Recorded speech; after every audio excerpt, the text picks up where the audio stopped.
Hi, this is Phil, and I'm here to tell you all about the Capes and Lunatics Patreon. Get early access to all of our interviews, including the monthly Chichester chats with writer and comic book legend D.G. Chichester, new episodes of classic Capes and Lunatics shows, including The Quantum Zone, This, That, or the Third, and many, many more specials, all completely uncensored. Access starts for $3 a month, full video when you pledge $5 a month. Check out the link in our show notes or go to patreon.com/CapesandLunatics. Hope to see you there.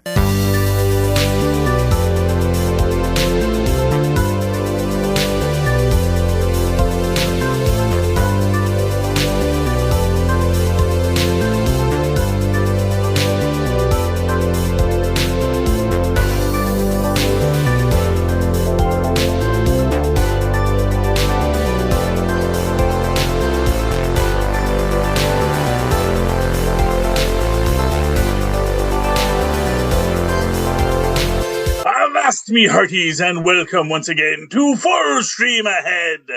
I be your Captain Charlie, the Professor Esser, and with me as always is me first mate and skinny rich friend. It's Mozz. Welcome, Mozz. Oh my gosh. Tonight, we are talking about a world of capes and lunatics, of gods and monsters, and as always, lies. Filthy, dirty lies that people tell. But one person always knows when you're lying. Me. No, Tristan. I know. Charlie, our hero of Poker Face. Tonight's episode, Season 1, Episode 2. We're reviewing Poker Face. No. The character's name is Charlie. We'll get to all that in a minute. Man, I can't believe you're in Poker Face. Anyway, the night shift, wounded and on the run. Charlie is forced to make a pit stop in desolate New Mexico, where she tries to clear the name of a trucker framed for the murder of a local.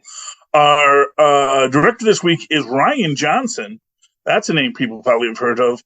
Writers, of course, include Ryan Johnson, who gets our created by credit. Scroll down. Alice Jew, it gets a written by, executive story edited by Wyatt Kane, and hardest working person in show business this week, just our regular story editor, is Charlie Pepper. Charlie Cale is the name of our lead character this. And I am very excited about this episode. So, let's see here. Well, this is what I find very interesting about this show, and I think it's going to be a pattern we'll see, where it opens up on the murder.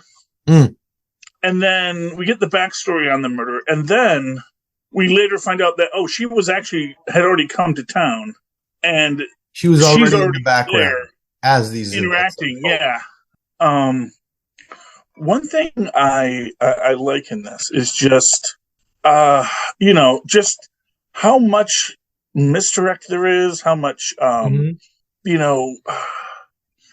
changing of what they're doing. So to open it up, obviously we have with a sandwich artist TikToker, which I appreciate, and it's one of those things where I wonder, man, is that a product? Did Subway say, "Hey, we'd like you to put us in the show," and then did they pay extra to have him be a sandwich artist, showing behind the scenes the great work at Subway, or what was he doing? I'm sure it was a partnership, because I found it strange. I was like, they're really calling it Subway. And the first thing to me was, he really called it Italian urban cheese bread. It's like, that's actually the branded thing of that bread.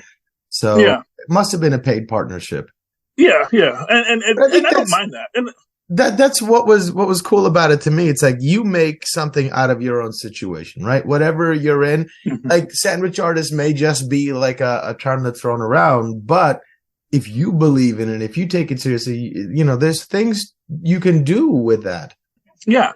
And this is actually, and it's interesting, because I've watched this episode and I watched half the next episode, and both are actually food centric episodes, although next one a little bit more so, and about how subtle differences in things are things, and this is sort of what I think is how her powers work. It is just that she is keenly aware when something subtly is different. Something Right. is subtly wrong. Like, like And- humans have that instinctive thing where they see two circles and a shape underneath it. Our mind wants to see a face. Right? Mhm. There's that internal sort of drive. Maybe whatever portion of the brain is responsible for recognizing those patterns, she has an overdeveloped portion of that brain. And when she sees Mhm. patterns that are out of sync, it's grossly hard to ignore for her. So it might Exactly. just be like that sort of a mechanism in the brain. Mm-hmm. Exactly. And it is fascinating. But when we get into this, we see our sandwich artist. He goes across the street. We see and I also like this late night camaraderie of people that are working this midnight shift across the street from each other. And they just sort of have these routines and they know each other because they're the only people that are there. And then you got the one weird creepy guy who sits on the top of the garage It felt watching very everybody. much like a View Askew production. Like Yeah. James Silent Bob would be hanging out somewhere, Yeah. But James Silent Bob aren't necessarily creepy, I don't think. No. Yeah. I meant just in the sense that Randall's always walking over to the movie, or yes. the guy's always walking over to the grocery store, and they work in the same area, and they know everybody that works here. Like, when I was a bar back in the day, all the restaurants and all the bars used to know each other. We used to frequent each other's places, and And I know that. And I remember when I worked for Little Caesars at U of M's food court area. And yeah, Wendy's would come over and would do swaps and trades, and it was a lot of fun. You get a great social camaraderie in those kind of businesses. Yeah. That said, obviously these two, they have a flirty thing. I don't think it's really romantic. I think it's sort of like, he's flattered, I she's think flattered. they're both finding that they're open to it, Well, yeah, and they're yeah. traipsing their way through what that means. Exactly. And it's like I'm not putting it that they're boyfriend and girlfriend right now. I don't think there's anything heavy in it, but I do think that they're enjoying each other's company. And that's a great way to start a relationship. And we get the whole thing about part of his ritual. I will say I'm glad they chose to feature a brown goth girl. Goth girls are always pale and white, so like to have some representation of the browner goth girls was really nice too.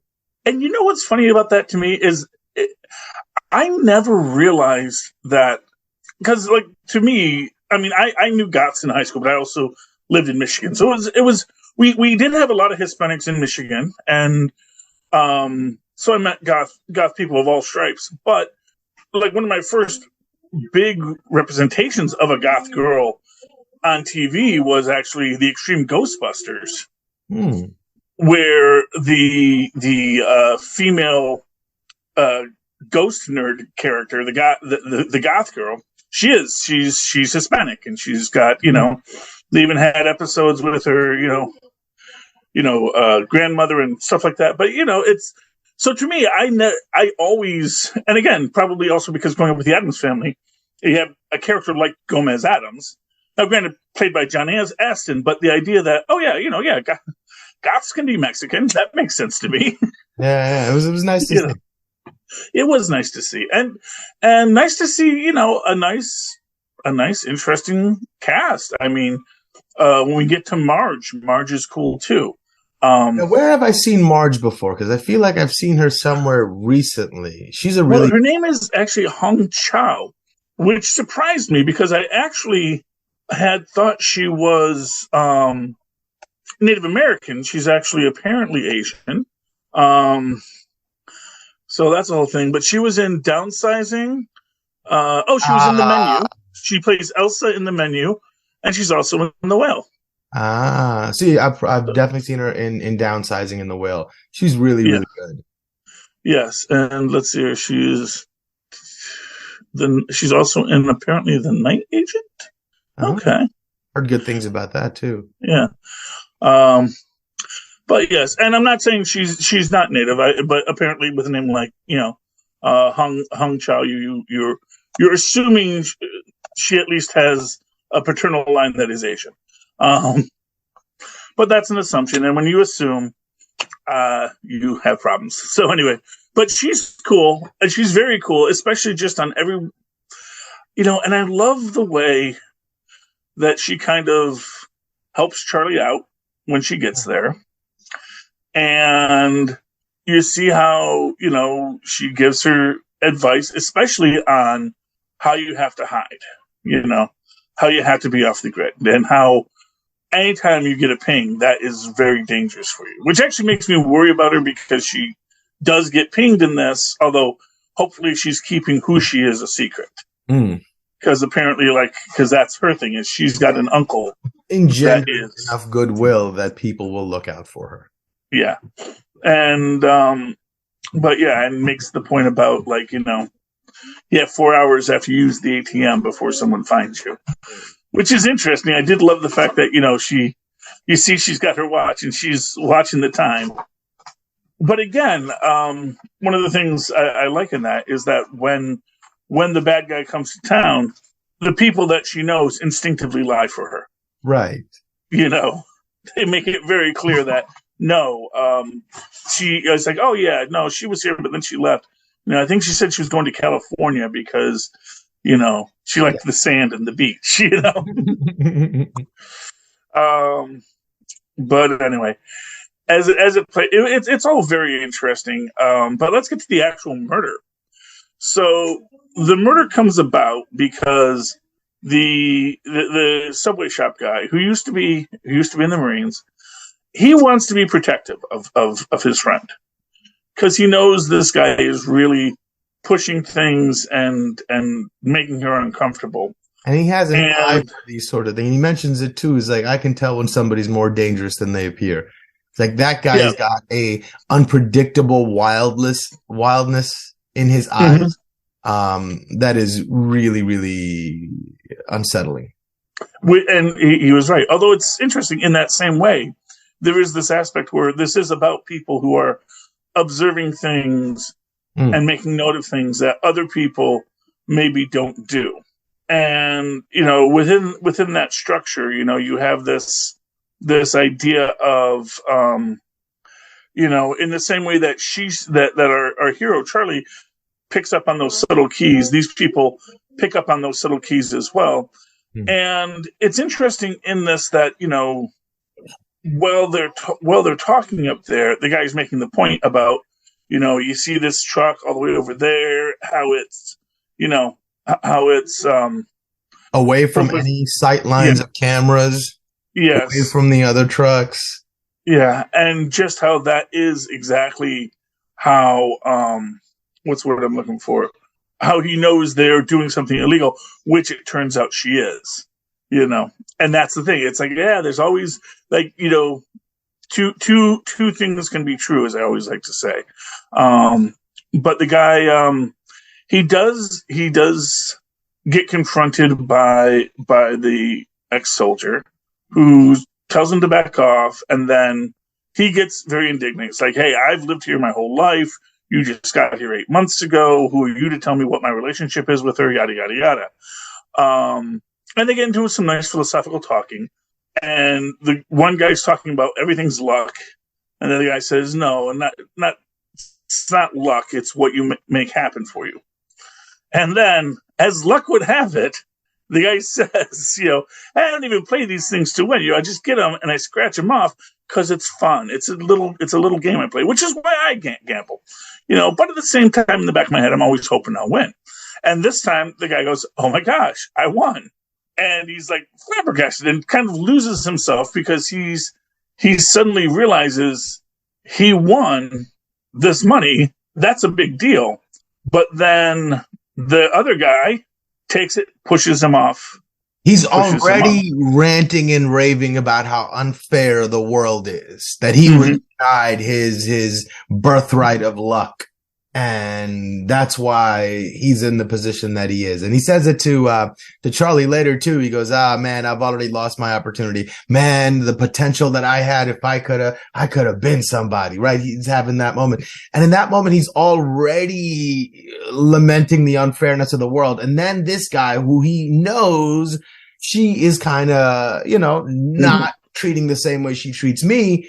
And, you know, he just got done telling him he's a soldier and he already hates soldiers because they're actually doing something productive and he's not doing anything. And then he wins and he's like, oh my God, how much more unfair can the world be? How much more am I supposed to take? And it pushes him right over the edge. Yeah. And it is every bit of like the coddling, you know, conversation he gave him, you know, you got to make your own luck. Anybody can do anything. He's like, you know what? Yeah, I can just take this right now if I wanted to. I'm going to make my own luck today. Yeah. Man, oh man. And then, this is one of those things with that is like, yeah, he takes it, he makes his own luck, and then proceeds to do nothing with it. Yeah. That's like the truest aspect of it is that, you know, this guy had opportunities his whole life and chose to complain about what he didn't have rather than figure out what he could make for himself.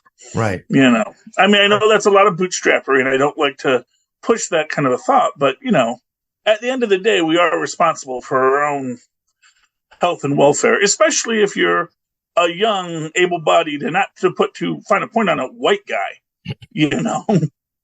you know, even when you get a leg up and you still choose to do nothing, then you can't hide behind the fact that luck isn't there and that's why you didn't do anything.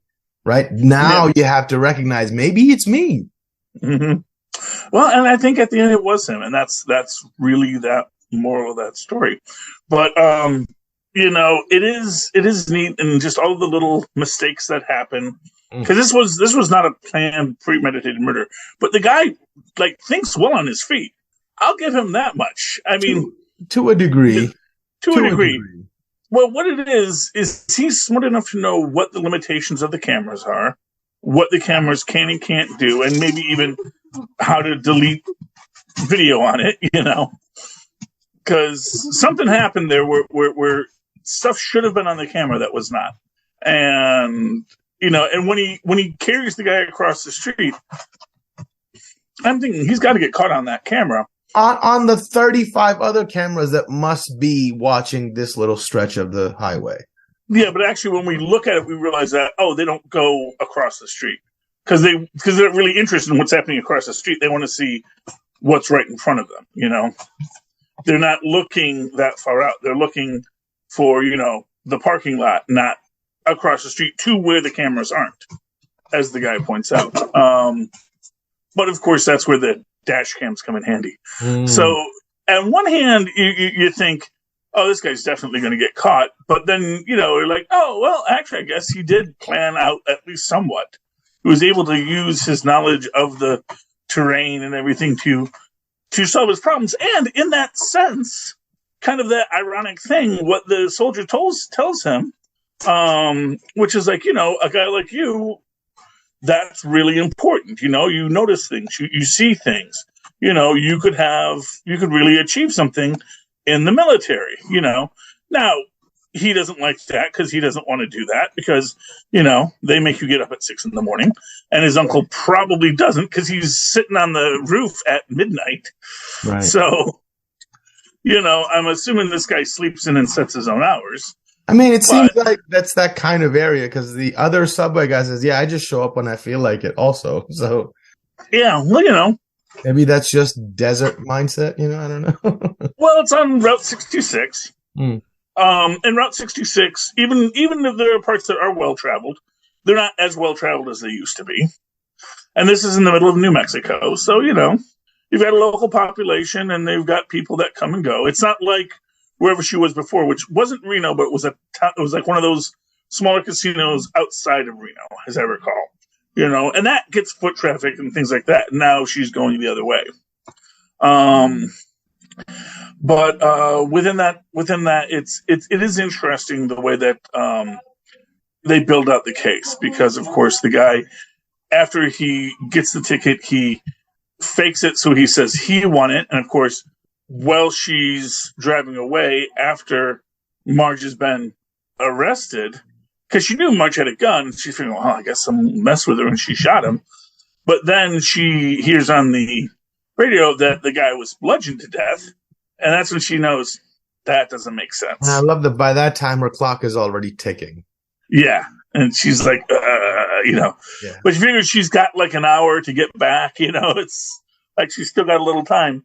And like I said, it's really great how they do that. How they trick the guy into handing over the lottery ticket real quick and all that kind of stuff. And again, one of these interesting aspects of it where it becomes what is always that Columbo problem. You can know I did it. How are you going to prove it? Right. He even makes the point to her, that, your registration's in the car, Charlie Cale. You're a person of interest in several issues, and that's the thing. That's why this all becomes, he feels he has outsmarted her. But then she knows, then she, in her time that she has left, she tries to figure out how they can get the video of it. She knows video probably exists because she knows these dash cams always are on, because that's the whole point of the dash cam. And she knows that there was a dash cam pointed at him, just has to figure out who it was. They do it. They get Pickleback back. And then you get, as she does leave, the cops coming in, which I do think is a really important aspect of this story, to show that for whatever else happens, we don't get a real resolution to anything. We see the guy burning the lottery ticket. Well, it's not useless. It's still $25,000. No, but he can't claim it anymore.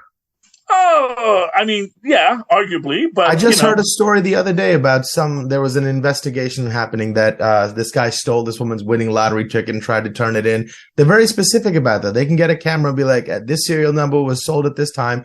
Look at the person buying it. That wasn't you. They're very particular about it. I doubt he would have been able to cash it.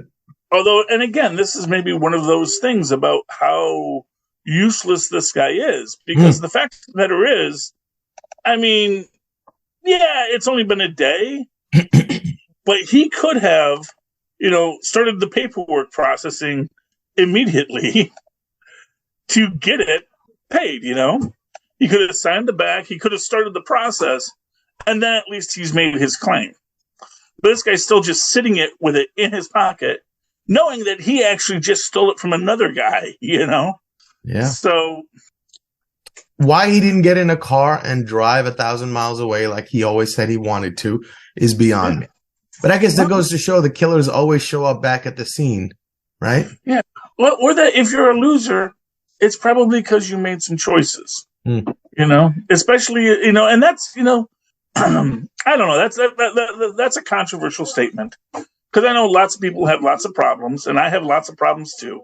I don't think myself better than anybody.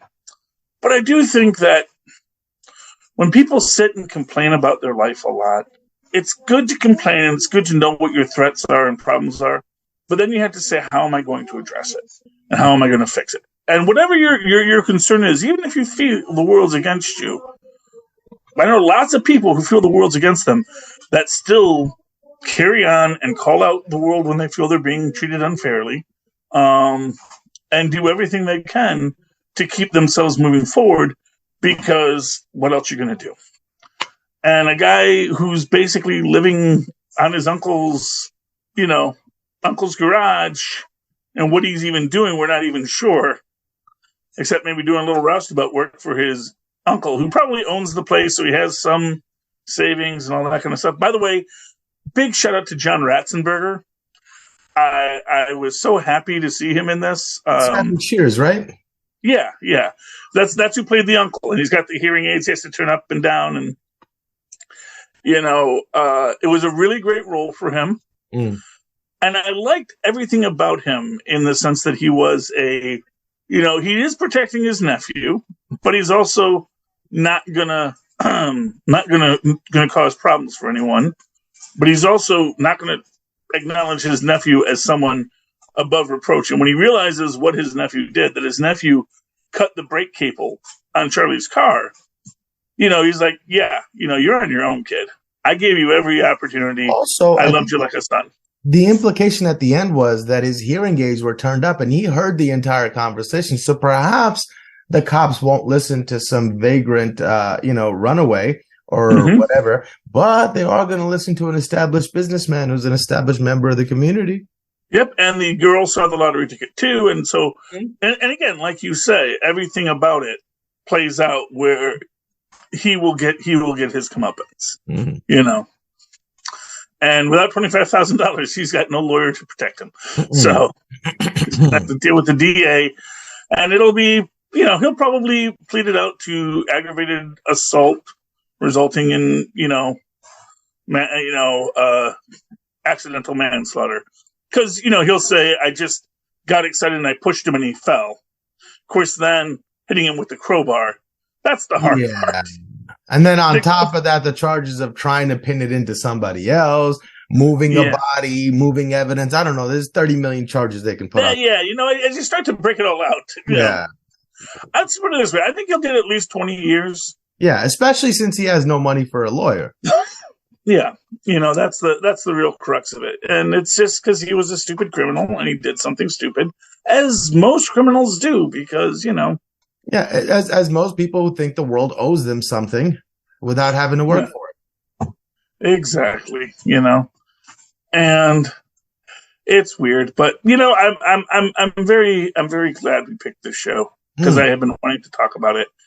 And there's just so much that's going into it, and the character of Charlie, and it's almost this aspect where it's like, man, I would really love it if we could see more of these characters later. Like, I would love to see Marge again.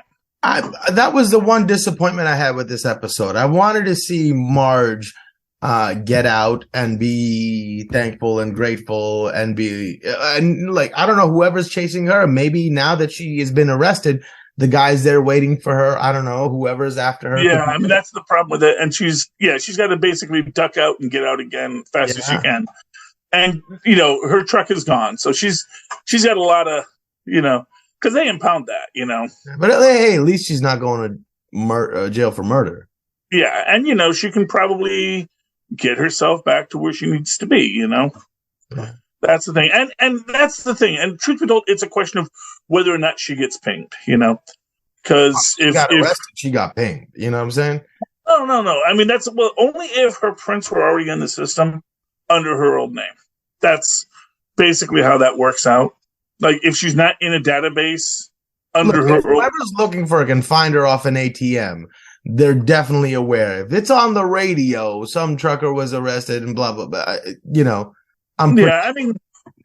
Well, the thing about an ATM is that it's tied to who you are. So when you use a credit card or an ATM, because that's the thing, it's about, you can get fake IDs. Fake credit cards are a lot harder because you usually have to show an ID. And that's why she says fake IDs are great when you can get them, but it's best to be where people don't ask you for such things, I'm pretty sure she got pinged. Yeah. It's hard for me to believe that someone that has the reach to be able to get a ping off of your credit card is not watching everything, or I think she probably got pinged.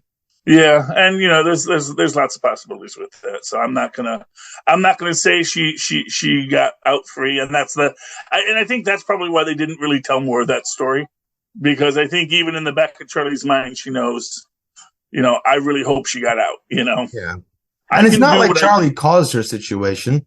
Right? Exactly. That was happening incidentally anyway. If anything, she really did help her, so she has no reason to feel guilty. Exactly. And truth be told, as far as getting pinged, like I said, the ATM in the 4 hours, that's because you're watching the computer stuff. Getting arrested, it's maybe not as easy to see, because that is slow. It's a local arrest. They may run her prints through the FBI database, but that might not even show up on some people's radar if they don't have access to that. There are certain things where it is a bit harder. And, what Charlie's villain's advantage is that he does have those underworld ties. So, like, if she does show up in a poker game, that's gonna get pinged, because that's how he found her the first time. And it is just these ideas that, how is all of this going to come back to her? But we'll have to see. I mean, I'm hopeful that we see Marge again, because she was a great character and a great little lesson teacher But, I was hoping we were going to see our Elvis impersonator with the Playboys again, too. And I just don't think that's going to happen, No. I don't know what happens in the next episode. I haven't finished watching it yet, but, there's some great characters. What's really great about shows like this, if you're going to make each episode have its own cast of ensemble characters, you really have to work hard to make those relationships work, to make those chemistries work, to make us care. Enough to let these characters go and adopt a whole new set of friends in the next episode. They really do nail it. Like that first scene before we ever get into the characters that we know, they introduce us to Damien and Jed and the goth girl. And I'm completely there. I'm completely wrapped up. I'm not antsy about, get to the main story, whatever. No. They're really doing a good job of casting the right people and making that work really, really well. Yeah. Well, they're building out this little world that she's coming into. Yeah. Which I think is a great way to do it, because you build, and that's how they do it with Columbo. That's how they do it with most any kind of How Catching, is you come in and you meet all the people involved. Yeah. And hopefully they establish what everyone's relationships and motivations are early on. Care. Yeah. And make you care, but you got a bunch of charismatic actors, and not for nothing, even Colton Ryan, who is Jed, he's actually a very good charismatic actor. Yeah, I mean, they made him really hateable. Really, yeah, well, right away. Yeah, he definitely works as a character, and so I was very happy to see him. And as I said, of course, John Ratzenberger. How can you not love him? Everything he does. I'm a little sad we didn't get more of Benjamin Bratt. I hope we do get some more Benjamin Bratt as the show goes on. I mean, we got a little bit of it. We got a little bit of him. We got like one interrogation scene, and that's cool. But I really like Benjamin Bratt as an actor, and so I hope to see more of him. Maybe even seeing an episode kind of from his perspective, where he sees all this stuff going on around him. And he knows that the Hulk is there, but he can't ever find it. It's like if you did a whole episode from Jack McGee's perspective, right, and everything's just hiding around the corner, and you're so close every time. Yeah, and I think that's a good one. I think that's a good trope to use with these characters. All right. Any final thoughts on tonight's episode, Mozz? No, I really, really enjoy how it just wraps everything up. Like SVU episodes or something like that. Mm-hmm. There aren't that many of those that give you a satisfying ending each episode. Everybody loves to leave you hanging, so I'm really enjoying it. I am too, and I'm looking forward to see where it goes next. All I know for right now is they're going to Texas, and there's going to be barbecue. So you had me at barbecue. So, if people liked this show and they want to talk to us about this show, they can write to us at CapesandLunatics, spelled out, at gmail.com. That's CapesandLunatics, all spelled out, at gmail.com. Or call us and leave us a voice message. Leave us a voice message with anything you're thinking about. If you want, we'll play it on air so everyone can hear your brilliant thoughts. You call us at 614-382-2737. That's 614-38-CAPES. Likewise, go down to our show notes. Go to Linktree. That's linktr.ee/CapesandLunatics. There you will be able to buy merchandise, give us money through Cash App, or become a Patreon and actually get real hidden content that most folks never see. And Mozz, if people want to just reach out to you and talk to you and tell you how awesome you are, how can they do that? Well, they can email me at mozzmanzor@gmail.com. Or find me on Facebook under Mozz Manzor. That's MOZZMANZOOR. And of course, you can always write to me in the old-fashioned email way, where mothers and fathers once said at superconnectivityblog@gmail.com. That's superconnectivityblog, all one word, at gmail.com. And follow me on the Twitters. I live tweet things when I feel like it. At Charlie Esser. That's CharlieEsser. Look for the two E's in the middle. For quality. Ding. Thank you, Mozz. All right, you scurvy dogs. You've come to the end of another exciting adventure on the high seas of internet streaming services. Join us again next week as we once again sail full stream ahead. Arrgh.